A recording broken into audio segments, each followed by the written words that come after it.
Agora vamos falar sobre uma parte legal, é maiorzinha do que a intussuscepção, mas é muito interessante vocês saberem os mecanismos de por que a próstata tendencia a crescer, o que é HPB e sua diferença com CA de próstata, tá? Então vamos falar as diferenças conceituais. O que é um câncer de próstata em termos conceituais e diretos? Configura-se uma neoplasia de natureza maligna que acomete o tecido do órgão prostático. Decorre de um conjunto multifatorial, como influência genética e suas mutações e também colaborações ambientais. O mais comum é do tipo adenocarcinoma, porque pode ser outro tipo, pode ser neuroendócrino, pode ser de células escamosas, pode ser outros subtipos, mas o adenocarcinoma é o que tem maior suplantação em termos epidemiológicos. Um conceito sobre hiperplasia prostática benigna. É uma condição caracterizada pelo crescimento não maligno da zona de transição da próstata. Daqui a pouquinho eu vou falar sobre as zonas anatômicas da próstata. É importante saber, Michel, é demais, porque o CA de próstata gosta de crescer em uma zona específica. E a hiperplasia prostática benigna gosta de crescer em outra zona prostática específica. Já acabei dizendo aqui para vocês no conceito. É um crescimento não maligno principalmente na zona de transição da próstata, vou já mostrar qual é essa zona de transição, resultando no aumento do volume prostático. Esse crescimento ocorre devido à proliferação de células do epitélio e do estroma, sendo influenciado por fatores hormonais, como o aumento da conversão de testosterona em dihidrotestosterona dentro da próstata. Galera, essa dihidrotestosterona, a literatura deflagra que em torno de 4 a 5 vezes mais potente do que a própria testosterona. Essa dihidrotestosterona, ela é fundamental na diferenciação sexual, né, entre homens e mulheres, onde essa dihidrotestosterona, ela vai desinibir os ductos de Miller e vai proliferar os ductos de Wolff, né, dando condicionamento e a formação dos órgãos genito-urinários ali do homem. Então, a dihidrotestosterona ela é muito importante. No entanto, ela é um fator que influencia no crescimento da próstata. Ela é um fator que influencia na calvície. É por isso que o uso de finasterida, dutasterida, podem ser utilizados para poder diminuir a taxa de dihidrotestosterona e dar um acalento nessa próstata que está crescendo demais. Tá? Tranquilo? Certinho? Anatomia da próstata para poder falar para você sobre as zonas, que eu falei que é importante levar essa informação para a prova. Olha só, tem o ducto ejaculatório ali, não precisa falar sobre essa parte, é mais importante as zonas, tá? Então aqui temos a próstata, tem uma zona central, a zona fibromuscular, a zona de transição, a zona periférica e a região da glândula periuretral, que são glândulas que desembocam um líquido que tem capacidade de hidratação, uma capacidade de fazer uma limpeza do interior uretral. Então, olha só, a zona central, ela fica nessa parte azulzinha. A zona de transição, ela fica nessa partezinha aqui, ó, da letra C, aqui e aqui. Então, a parte da zona central é onde acontece o maior nível de adenocarcinomas de CA de próstata. E a parte central aqui é onde mais acontece o HPB.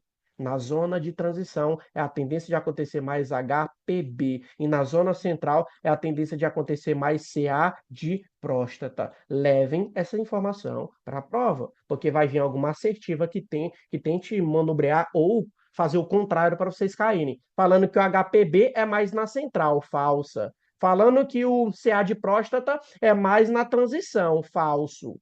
CA de próstata é mais na central e o HPB é mais na transição. Essa informação levem para a prova.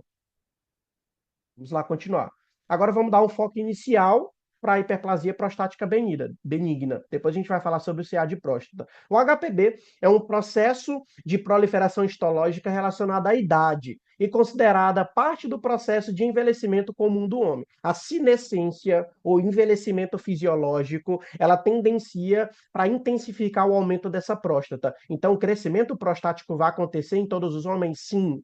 Só que os crescimentos prostáticos em homens vai ter velocidades, tamanhos, pesos de homem para homem. Mas todos os homens, a partir de 45, 50 anos, tendenciam a ter um aumento prostático fisiológico. É por isso que isso aqui é uma hiperplasia prostática não maligna ou benigna, intensificando a partir desses 50 anos. Preferencial pela zona de transição.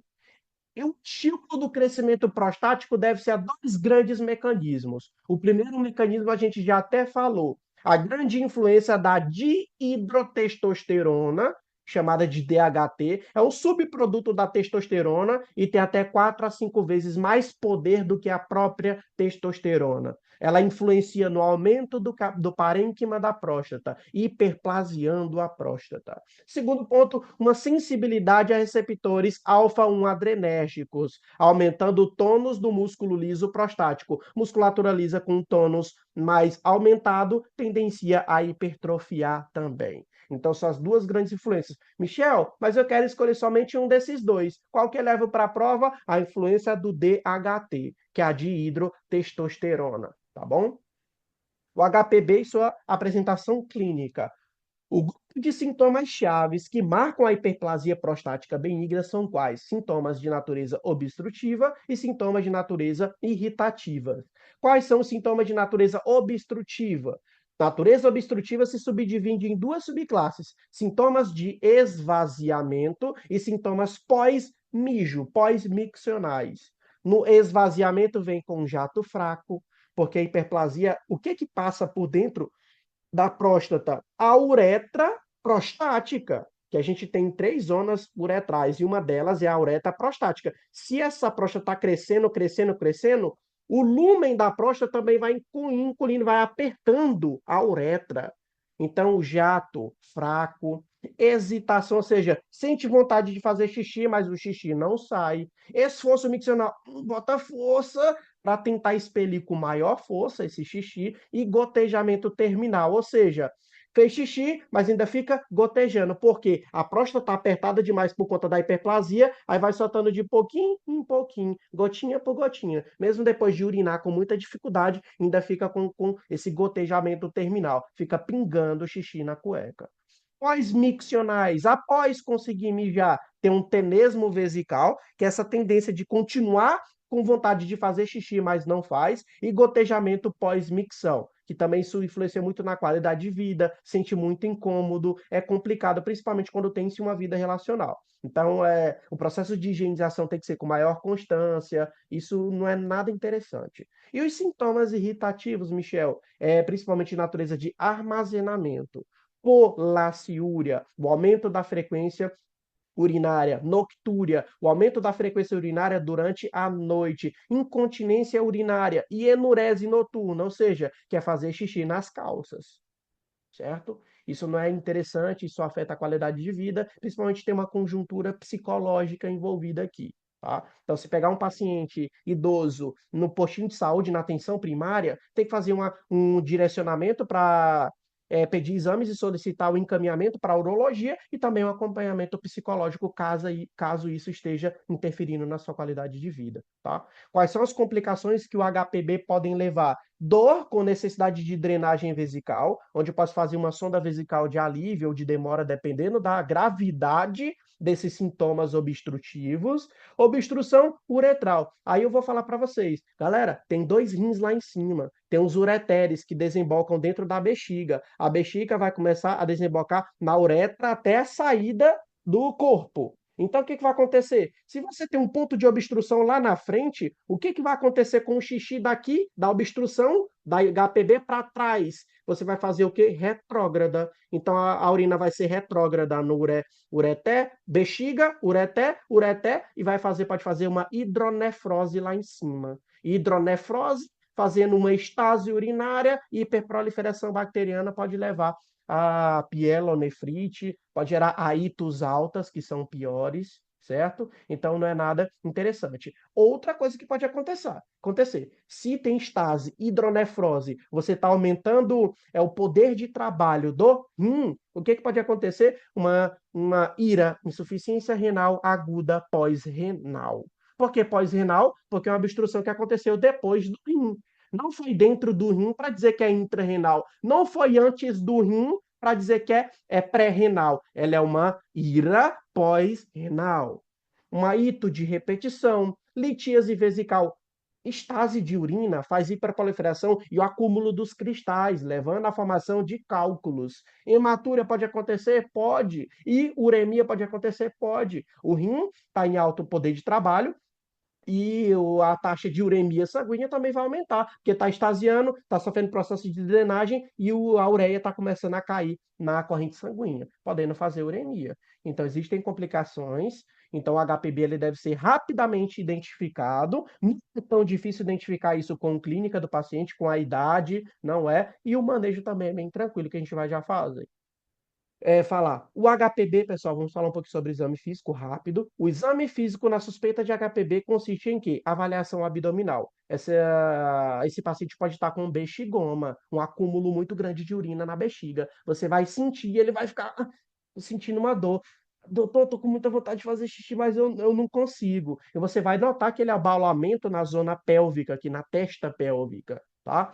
Inspeção do órgão genital externo é importante. O meato, que é a saída, o introito uretral, e para poder excluir malformações e estenoses, que são obliterações, tá? São outros focos obstrutivos que não sejam HPB. Então é importante excluir outras coisas. Avaliação prostática a partir do toque retal.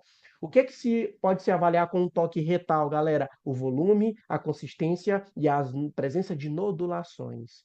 O volume, até coloquei aqui numa tarja amarela. Estima-se o peso da próstata pelo número de polpas digitais. A próstata, o seu peso médio normal e fisiológico gira em torno de 20 a 30 gramas. O que acontece? A polpa, então, vai em torno de 2 ou 3 polpas digitais, tá? Mas não vai colocar 3 dedos, não. É só apenas um dedo.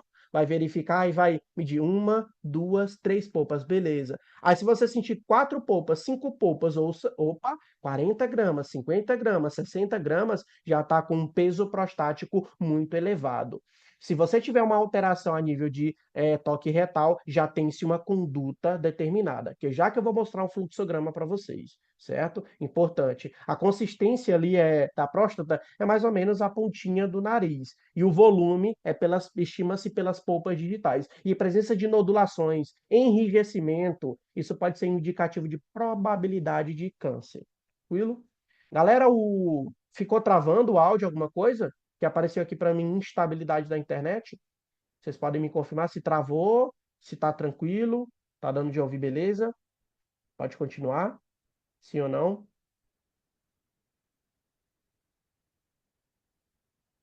Alguém pode falar? Beleza, pode continuar? Deixa eu ver. Tranquilo, beleza, vamos lá. Tranquilo, então esse ponto é importante em relação ao exame físico. Sobre o diagnóstico de hiperplasia prostática, bem importante demais, tá? Dá-se a partir da história clínica. Lembra daquelas manifestações de natureza obstrutiva e irritativa, tá? Em relação ao esvaziamento pós-miccional, em relação ao armazenamento, achados de exame físico e descarte de diagnósticos diferenciais, como estenoses, por exemplo. Importante usar exames complementares para identificar possíveis complicações. Quais são os exames complementares que eu posso abrir mão, ou seja, utilizar? Eu posso pedir um antígeno prostático específico, PSA. Valores limítrofes, que são normais ali, em torno de 4 nanogramas ml. Eu preciso saber disso, Michel? Precisa saber. Precisa saber esses valores de janela e limítrofes para o PSA. Valores entre 4 e 10 nanogramas é importante investigar. Valores acima de 10 nanogramas, biopsar. Olha só, essas janelas são importantes. Levem essa informação. Ultrassonografia de próstata por via transabdominal suprapúbica. Uma avaliação inicial pode ser feita? Pode. Ultrassonografia de rins e vias urinárias. Para que eu posso fazer isso? Para identificar a hidronefrose, para poder identificar alterações ureterais, renais. Posso pedir uma ultrassonografia urofluxometria, para poder ver a força e a distância do jato urinário. O fluxo máximo menor do que 15 ml por segundo indica obstrução infravesical. Isso é importante. Infravesical é que está abaixo da vesical, abaixo da bexiga. E óbvio, a próstata ela está anatomicamente lá na frente, está abaixo ali da bexiga. Então, bota esse valor na cabeça. Fluxo máximo que seja menor do que 15 ml segundo no jato, se indica obstrução abaixo da bexiga infravesical. Posso pedir a S tipo 1, que é o elementos anormais de sedimentação, que é a urina tipo 1? Posso, para poder ver se tem nitrito positivo, ver se tem piúria, para ver se tem achados associados à pielonefrite, e a função renal, ureia e creatinina. Lembra que a hidronefrose, ela pode aumentar esses montantes relacionados ao quê? A injúrias renais, ureia e creatinina. São os marcadores de função renal. Pela ultrassonografia, observa-se o que principalmente? O tamanho, eu posso observar a medida residual pós-miccional, ou seja, a quantidade de xixi que pode ter ficado alojado ainda dentro da bexiga, a morfologia, a próstata maiores do que 20 gramas, mas ali uma urofluxometria ali acima de resíduos pós-miccionais, acima de 50 ml, mas divertículo vesical significa HPB. Preste atenção muito nesse divertículo vesical aqui, ó. Divertículo vesical é muito a fala a favor demais de HPB, mas uns resquícios pós-miccionais de mais acima de 50 ml, tá? São o que ficou de restos de urina que não foi urinado, mas uma próstata acima de 20, 30 gramas. Opa, aí você vai ver o que é até mesmo essas divertículos aqui, ó, vesicais. Aqui é um divertículo, ó. É como se tivesse um abaulamentozinho no próprio tecido do urotélio, que é o tecido ali que faz parte da bexiga. Então, se vier na prova falando sobre achados como divertículo vesical, galera, pode procurar alguma alternativa que fale sobre hiperplasia prostática benigna, colocando para vocês ali o ouro do ouro de cada um dos achados para poder facilitar o quê? O direcionamento para a gente conseguir acertar as questões da prova. E a tática, Michel, do HPB, como se dá? A escolha do tratamento depende da apresentação clínica, da intensidade dos sintomas e da presença de complicações. Qual é o tratamento conservador que pode se utilizar? Paciente compensado. Ou seja, aquele paciente compensado é o paciente que não tem complicações, que a gente acabou de ver. É aquele paciente que não tem interferência na sua qualidade de vida, tá? Até mesmo uma das perguntas chaves que podem ser utilizadas senhor Antônio, o senhor conseguiria viver o resto da vida fazendo xixi do jeito que o senhor está fazendo hoje em dia? Aí se ele falar, doutor, eu não quero passar da minha vida fazendo xixi do jeito que está agora, não. Isso já é um mau sinal. Agora, você falar, pô, de boa, eu viveria tranquilamente fazendo xixi do jeito que tá. Então, isso quer dizer que o paciente não tem tantas complicações de natureza obstrutiva, tá? Então, paciente compensado, padrão miccional sem afetar a qualidade de vida, eu posso utilizar e recomendar para esse paciente constantemente a higiene miccional para diminuir os riscos de uma hito baixa, alta, mais controles de comorbidade, principalmente se ele for hipertenso ou diabético, porque isso pode influenciar, evitar ingesta hídrica, no caso, ingesta hídrica de grande monta. Lembra que uma bexiga muito grande, muito explosiva, lembra que tem um HPV, que vai piorar seus sintomas obstrutivos. Então, não é para beber 2, 3 litros de água de uma vez. Bebe um copinho, de tempinho em tempinho, tá? E pode evitar o uso de diuréticos à noite. Porque se o diurético pegar uma hidroclorotiazida à noite, furosemida à noite, aí ele vai sentir vontade de fazer xixi cada vez mais ali à noite.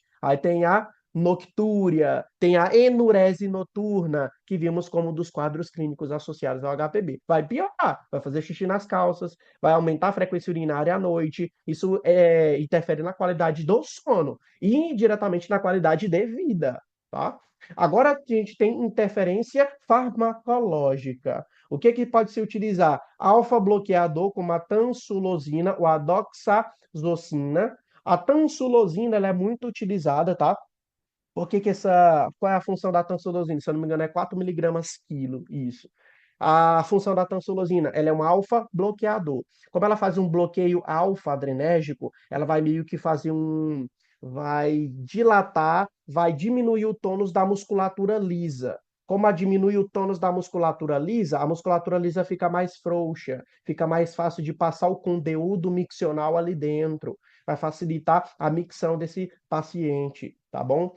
Outro o negócio que tem efeitos colaterais, leva essa informação também. Pode vir com vertigem, lipotimia, que é basicamente o diagnóstico diferencial para desmaio, e ejaculação retrógrada. Michel, nunca ouvi falar isso. Galera, retrógrada é o quê? Se no ato sexual, no processo ejaculatório, está em dose e influência da tansulosina ou da daxazosina. O que que acontece? Como tem um relaxamento da musculatura, e a musculatura ela tem que ser o quê? De forma unidirecional, aumentando a motilidade para poder jogar o líquido espermático para fora. Como ela está mais relaxada e o homem está na atividade sexual, no ato ejaculatório, o sêmen, o líquido espermático não vai para frente, ele vai para trás, tá? É chamado de ejaculação retrógrada, tá? Isso não gera nenhuma complicação, influências clínicas, tá?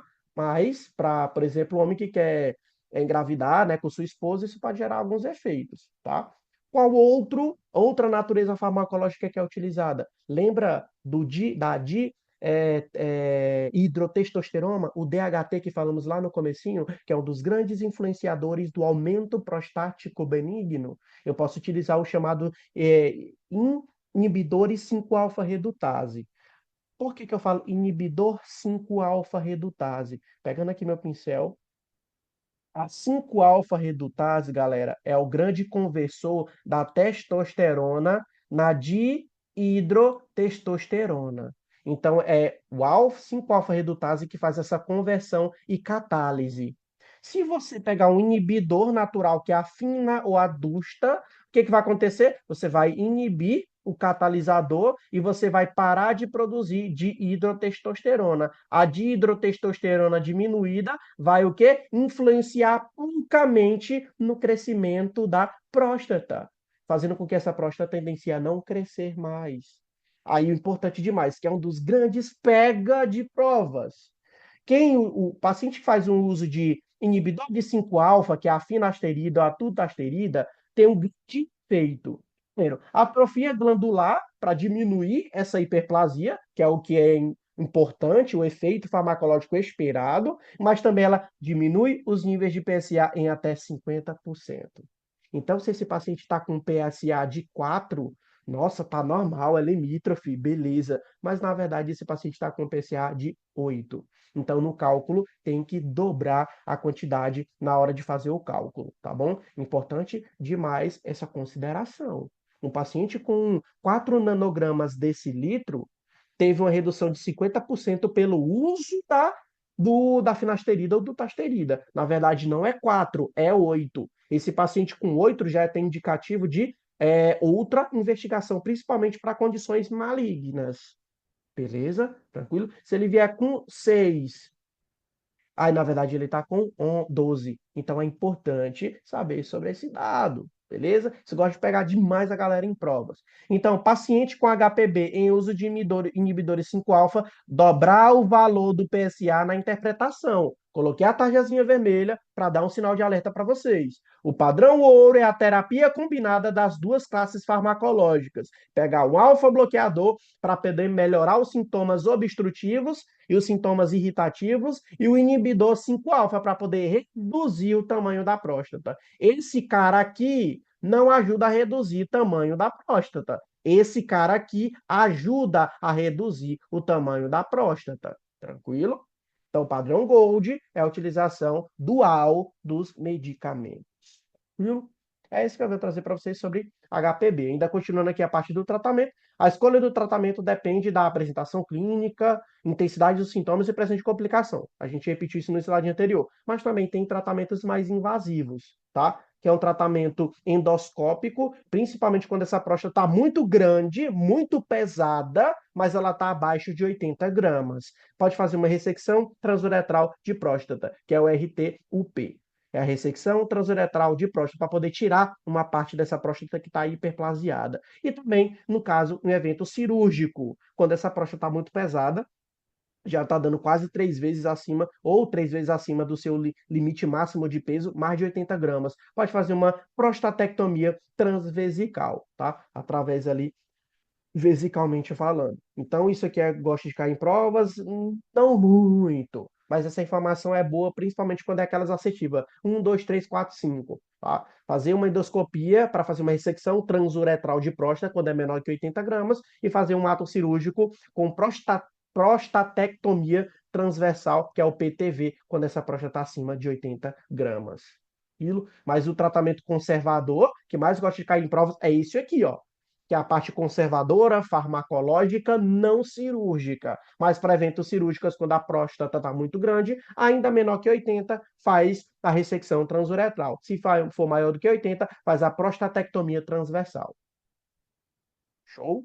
Agora vamos dar a focalização para o CA de próstata. O que temos de informação importante?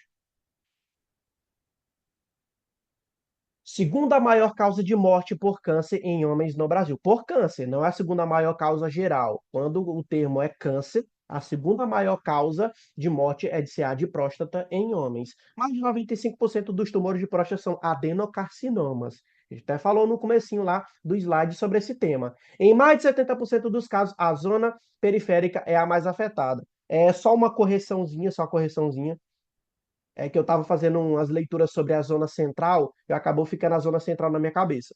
Lá na parte no ensino do slides, eu falei sobre a parte anatômica, tá? A parte relativa ao CA de próstata, onde tem um crescimento maligno, não é na zona central, tá? Só trazendo uma correção aqui. Ela é na zona periférica. Lá na zona periférica. E o HPB continua mesmo, normalzinho, na zona de transição. Mas, Michel, o CA de próstata e o HPB pode pegar outras zonas anatômicas? Podem, mas para efeito de literatura, incidência e provas, coloquem na cabeça CA de próstata, o acometimento maior em casos da zona periférica. E para o HPB, na zona de transição. Só uma correçãozinha, tá?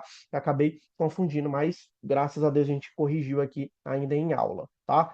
É mais afetada, o que permite sua identificação no toque retal. É que o toque retal tem uma alta acurácia, como ela pega na zona, cadê fotinha? Como ela pega mais nessa zona periférica, que é a zona D, ó, essa parte D, todo esse acabouço amarelado aqui por fora, é mais fácil passar o dedo para poder sentir a sua parte superficial, ver a presença de nodulações, ver a consistência, que é mais para estar amolecida, assim como se fosse na ponta do nariz, e também verificar a presença de quantas polpas digital para predizer mais ou menos o peso da próstata, tá? Então, olha só, importante saber que o tumor pode apresentar a capacidade de se desenvolver em diferentes áreas, com características distintas ao mesmo tempo. Então, o que acontece? Pode pegar a aliás, é periférica, periférica, periférica, um pouco da transição, um pouco da central, e cada um desses focos podem ter características e desenvolvimentos cada vez mais proliferativos, mais diferenciados ou menos diferenciados. Por conta dessa característica desse tipo de câncer, a escala de Gleason, ela vem com alterações preditivas para poder saber a soma total de todas essas características diversas para te predizer basicamente qual é o estadiamento histológico daquele câncer, tá bom? É muito difícil você ver em provas, galera, sobre negócio de estadiamento, saber quando está num tamanho T2, tamanho linfonodos acometidos e metástase M2. Cair em prova esse tipo específico de falar qual é o estadiamento e a conduta específica, opa, aí já é um decoreba mais louco para quem vai fazer R+, por exemplo, tá? Então, esses decorebinhas em relação a estadiamento, eu não diria para vocês saírem decorando aquelas tabelas de estadiamento. Só saibam para que serve a escala de Gleason. A escala de Gleason, ela vai predizer o conjunto de características diferenciadas em pontos diferentes para poder predizer qual é o grau histológico geral ali que aquele paciente está. Os maiores fatores de risco para CA de próstata são pacientes com idade maior de 60 anos, raça negra, histórico familiar e neoplasias hereditárias, principalmente síndrome de Lynch e mutações no gene BRCA2. Coloque isso na cabeça. Pacientes que têm história hereditária de síndrome de Lynch e mutação também do gene BRCA2. Coloca isso na cabeça, certo? Leva essa informação. Rastreio de CA de próstata. Isso aqui existem controvérsias na literatura, mas é interessante a gente falar sobre isso. Galera, o Ministério da Saúde, ele não preconiza fazer rastreio de CA de próstata, porque os rastreios de CA de próstata, o que acontece? podem gerar complicações que eu vou mostrar para vocês, pode gerar morbidades nesse paciente e não tem tanta influência pelos estudos de alterar a expectativa de vida. Mas para sociedades ou colégios brasileiros e internacionais de urologia, né, da parte oncologia urológica, existe rastreio de câncer para eles, mas pelo Ministério da Saúde, por favor, Ministério da Saúde não preconiza rastreio de CA de próstata. Isso não faz parte, não é como rastreio de hipertensão, rastreio de diabetes, rastreio de dislipidemia, não são aqueles rastreiozinhos básicos que a gente vê. Agora, aí temos urológicos, oncológicos, existem estudos que falam que o rastreio pode ser utilizado. Então, o especialista pode fazer o rastreio que está acompanhando o senhorzinho desde os seus 40 anos, tá com 50, tá com 60, ele vai indicar rastreio, tá? Ele vai puxar a bola para a especialidade dele. Mas o médico do postinho de saúde, ele não pode levar essa conduta, que ele está trabalhando pro governo, pro Ministério da Saúde. Então, não se faz rastreio de CA de próstata. Mas para os colégios urológicos e oncológicos, idade entre 50 e 75 anos em homens em geral e raça negra ou que tem antecedente familiar de mutações BRCA2 ou síndrome de Lynch com idade a partir de 45 anos, tá? Só leve essa informação, por favor. Eu não estou falando que é o Ministério da Saúde. Eu fiz as duas diferenciações porque pode cair na prova. Eu não sei se a banca escolheu o pensamento do urologista ou o pensamento do Ministério da Saúde. Então, estou dando as duas versões para vocês. Apresentação clínica, pessoal. A maioria dos pacientes assintomáticos no momento do diagnóstico, mas apresentam um PSA elevado, alterações no toque retal ou achados incidentais de CA de próstata em pacientes submetidos ao quê? A ressecção transuretral, que a gente acabou de falar lá no HPB. Então, pode ser que esse paciente tenha um HPB associado a um CA de próstata? Pode. Então, ele estava investigando era HPB, mas fez uma ressecção transuretral e fez uma análise daquela ressecção e viu achados histológicos compatíveis com malignidade, ele fez um achado, tá bom? Então, esse paciente geralmente vem assintomático, ou vem com PSA elevado, toque retal é alterado, ou pode vir com o quê? Com achado sugestivo de malignidade, a ressecção transuretral, por conta de um procedimento feito lá do HPB. As duas coisas não se excluem. Está falando da próstata em si. Não que eu vou ter HPB, que não vai ter CA, ou CA e não ter HPB. Pode acontecer as duas coisas concomitantes. Quando o CA ele é localizado, tem obstrução urinária, pode vir hematúria e hematoespermia. Galera, em nenhum momento eu falei hematoespermia lá no HPB. Hematoespermia é quando tem sangue junto com o líquido espermático, que é liberado no ato ejaculatório, certo? Quando ele é desenvolvido localmente, obstruções mais avançadas podem acontecer. Então, o CA, que é bem localizado, mas não tão desenvolvido. Obstrução urinária, hematúria, hematoespermia. Quando ele é muito bem desenvolvido, mas ainda localmente, pode fazer hidronefrose, que nem o HPB faz, ou ira pós-renal, que nem o HPB faz. Tá? E quando tem processo metastático, aí eu vou perguntar para vocês, questão de prova. Qual é o órgão adjacente primeiramente acometido em paciente que tem um CA, né, maligno de próstata? Osso. É osso. Então, quando tem metástase, o paciente já vai ter uma nova apresentação clínica em um novo órgão. Alterações ósseas como dor, certo? Pode pegar também a parte ali urológica mais para frente, como afetar em relação à disfunção erétil, pode afetar chicotes nervosos que influenciam a ereção, pode vir perda de peso, fraqueza, que são aqueles sintomas constitucionais de um paciente com câncer, certo? Mas qual é o primeiro órgão vizinho adjacente acometido por um paciente que tem CA de próstata? Osso. Tranquilo? CA de próstata, parte do diagnóstico. Aí temos o PSA e aquelas interpretações. Valores limítrofes até 4 nanogramas. Valores entre 4 e 10, investigar. Valores acima de 10, biopsar. Importante avaliar três fatores. Primeiro, a densidade do PSA. A densidade do PSA, basicamente, se vier com maior que 0,15 nanograma ml centímetro cúbico, tem risco de fazer CA. Galera, não fique tentando, como é que é medida a densidade do PSA? Não precisa ficar procurando, fosforilando isso. só sabe em relação à densidade do PSA. Se essa densidade do PSA for alta o suficiente para ser maior do que 0,15 nanograma ml centímetro cúbico, tem riscos de CCA. Não é confirmatório de CA, mas tem riscos de TCA. Outro ponto, velocidade do PSA. Velocidades quando o PSA vai aumentando, por exemplo, menos de 0,1 nanograma ml ano. Então, por exemplo, ele deu 3 em 2023, aí deu 3,002 em 2024. Opa, foi um aumento menor do que 0,1 nanograma ml ano. É uma velocidade relativamente lenta de aumento. Isso é normal até, tá bom? Agora, se vier um crescimento de 0,75 ou maior de nanograma ml ano, isso é um crescimento mais rápido, mais veloz. O PSA está crescendo de forma veloz. Isso relaciona-se com presença também de CA de próstata, que é CP, câncer de próstata. Tranquilo? Outra coisa que gosta de cair em provas também, e foi uma coisa que eu aprendi para também nunca mais esquecer, acho muito interessante isso. Quando você faz a relação entre o PSA livre e o PSA total, certo? PSA livre é uma coisa, PSA total é outra coisa. Então, o que que acontece? O PSA total pega a parte do PSA que está carreado por proteínas e o outro PSA que está inativo, certo? Então, pegando o PSA livre pelo PSA total, quando a porcentagem dá menos de 15%, relaciona-se com CA de próstata. Quando a relação PSA livre dividido por PSA total dá maior do que 25%, a gente pensa mais em HPB.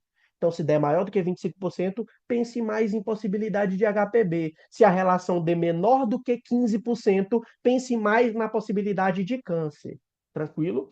Esses três fatores importantes não são preditores diagnósticos. Eu não estou diagnosticando o câncer, mas isso é uma grande suspeição e possibilidade do câncer. Então, cuidado, também é importante. Coloquei até a tarja vermelha. Qualquer inflamação das vias urinárias baixas aumenta o PSA. Prostatite, um paciente que gosta de andar muito de bicicleta, que vai estimulando a parte perineal e fazendo microlesões, processos inflamatórios mais baixos, e tu pode aumentar a PSA. Certo? Então, paciente que está com uma prostatite, que está com uma uretrite, uma orquitidimite, processos inflamatórios de órgãos genitais ali podem aumentar e elevar o PSA e ele ficar falseado na leitura. É por isso que tem que perguntar para o paciente: está passando por alguma. Tá ardendo na hora de fazer xixi? Tem alguma vermelhidão escrotal? Tá coçando demais? A cabeça peniana? Ele, não, doutor, tá tudo tranquilo, tudo de boa. Aí pode fazer o PSA tranquilo que vai dar fidedigno. Agora, se esse paciente tiver suspeita de infecções mais baixas das vias urinárias, tem aumento de PSA, tá? E outra coisa importante que a gente viu, inibidores alfa-5 redutase, que reduz a atividade do quê? Da enzima conversora de testosterona em dihidrotestosterona, vai diminuir também o PSA em até 50%. Lembra desse falseamento que o uso desse medicamento pode gerar. Então, prestem atenção. Aí, o que que acontece? Esse paciente está fazendo uso de finasterida, dutasterida, porque já tem diagnóstico prévio de HPB. Aí ele vem com suspeição de CA, de próstata, porque tem histórico na família, porque é negro, ou tem síndrome de Lynch na família, ou ele mesmo tem síndrome de Lynch. Aí o que que acontece? Pode pedir o PSA? Pode, mas é só dobrar o valor. Lembra que eu falei para vocês? Dobre o valor do PSA quem faz uso de finasterida ou dutasterida. Tranquilo? Agora o algoritmo do CA de próstata, como é que é feito para a gente poder recambiar o que fazer? Dosagem do PSA e toque retal. Aí o que que acontece? Se a dosagem do PSA deu maior do que 4 nanogramas, não falei para vocês que entre 4 e 10 já pode começar a investigar? Toque retal alterado. Ou PSA maior que 4 e toque retal alterado. Se o toque retal alterado, PSA alterado, os dois alterados, eu já posso fazer indicativo de biópsia transretal, via retal, transretal. Não é uretral, é transretal. Eu vou fazer uma ultrassonografia transretal para poder guiar a agulha e retirar, no mínimo, 12 fragmentos de ambos os lobos prostáticos, que é um lado esquerdo, tem a parte periférica, tem a parte de transição e tem a parte central do lado esquerdo. Tem a parte periférica, tem a parte de transição e tem a parte central do lado direito. Você vai tirar 12 fragmentos de cada lado a partir de uma ultrassonografia transretal para guiar a agulha do core biopsy, para poder tirar a biópsia. Importante saber, é muito alto os riscos, tá bom? Por isso que é relevante falar. Riscos de até 10% para gerar infecções urinárias, fazendo a biópsia transretal. Então, é bom coletar urocultura e fazer profilaxia de ATB antes de fazer o procedimento. Se vier uma assertiva falando que antes de fazer uma biópsia transretal, é importante coletar uma urocultura e fazer profilaxia antibiótico antes do procedimento, é verdadeiro? Verdadeiro. Porque a taxa de fazer ITU é alta demais. Poxa, 10% é alto, tá bom? Se a biópsia transetal deu negativa, só continua o segmento, com novas investigações de PSA de ano em ano. Se der positiva, aí eu vou fazer o estadiamento, utilizando Gleason, utilizando outras escalas associativas. Aí eu vou ver fosfatases ácidas alcalinas suspeita de doença avançada, que são positividades nos testes de reação de imunohistoquímica. Cintilografia óssea, se o PSA ativar acima de 20, PSA acima de 20 está extrapolado demais. Riscos de fazer metástase óssea. Então, se o PSA acima de 20, cintilografia óssea, para ver se tem atividade tumoral nos ossos. Ressonância magnética da pelve com bobina endorretal para poder fazer um estabilizamento local, porque como tem uma proximidade anal ali mais posterior, o que acontece? Pode fazer metástase também para essa localidade vizinha do intestino. Tumor localizado, tumor avançado, tumor metastático, tumor localizado, cirurgia radioterápica. Tumor avançado, radioterapia, radioterapia mais hormonioterapia, cirurgia mais radioterapia. E metástase, hormonioterapia, quimioterapia. Enquanto maior for o estadiamento de gravidade, menos as chances de fazer o quê?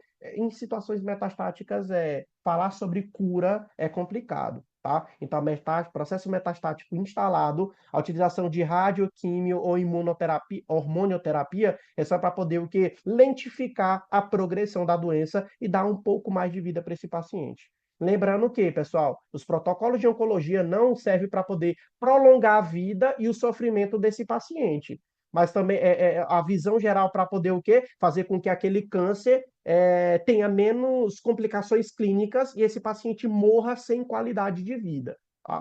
O processo não é alongar a vida e o sofrimento do paciente, é diminuir as manifestações oncológicas para o quê? Dar mais qualidade de vida para o paciente. Por isso que tem-se a medicina paliativa, onde vai trazer todas essas filosofias importantes.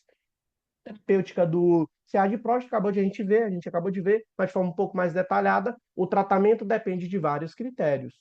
Estratificação de risco, estadiamento, que essa questão de estadiamento eu acho muito difícil cair em prova, mas em R+, para se poder saber cada estadiamento, cada conduta. É complicado. Preferência do paciente, expectativa de vida e potencial para tratamento de resgate. Pode ser utilizado o quê? Uma vigilância ativa, como propedêutica, que é uma conduta em casos selecionados. Aí o paciente só vai fazer segmento regular com PSA, toque e biópsia. Principalmente quando esse paciente não quer passar por processo cirúrgico, está uma massa ainda bem localizada, que não tem metástase, não tem acometimento de grandes massas, tá? Os critérios, quando esse paciente tem baixo risco, quando está com PSA baixo, quando está com a classificação ISUP, vocês podem estar dando uma olhada depois nessa classificação. A classificação ISUP ela é muito utilizada com Gleason, tá? Quando esse paciente está com ISUP mais baixo, com uma situação mais tranquila, digamos assim, em aspa, e está com um PSA mais baixo e o toque retal normal, certo? Mais uma biópsia de até 3 fragmentos, com menos de 10% das células acometidas, mas com morbidades ou expectativa de vida menor do que 10 anos. Então é importante saber sobre isso quando o paciente em relação aos seus critérios. Doença localizada, o paciente pode fazer uma prostatectomia radical e radioterapia radical significa tirar tudo, tá? E radioterapia para poder fazer com que células adjacentes possam morrer e não progredir perifericamente aquele câncer. Doença já metastática pode fazer bloqueio hormonal. Como é que se faz o bloqueio hormonal? Eu não falei para vocês que um dos grandes influenciadores que podem estar associados é a parte hormonal também, principalmente a de hidrotestosterona, que ela está influenciando no aumento, influenciando no processo mutagênico também da próstata. Pode fazer uma orquiectomia bilateral, tirar os ovos ou os testículos do homem para parar essa influência hormonal local. Pode tirar, extirpar mesmo os dois testículos. Pode utilizar análogos de GnRH, que é o hormônio gonadotrofina. O hormônio gonadotrofina libera FSH e LH. O FSH e LH em altas concentrações podem fazer processos de feedbacks negativos e diminuir as chances de crescimento do CA, ou antiandrogênicos direto. Antiandrogênio significa o quê? Fármacos que combatem os androgênios, no caso a testosterona e a dihidrotestosterona. Bom, então pode ser utilizado esses medicamentos. Mas é óbvio,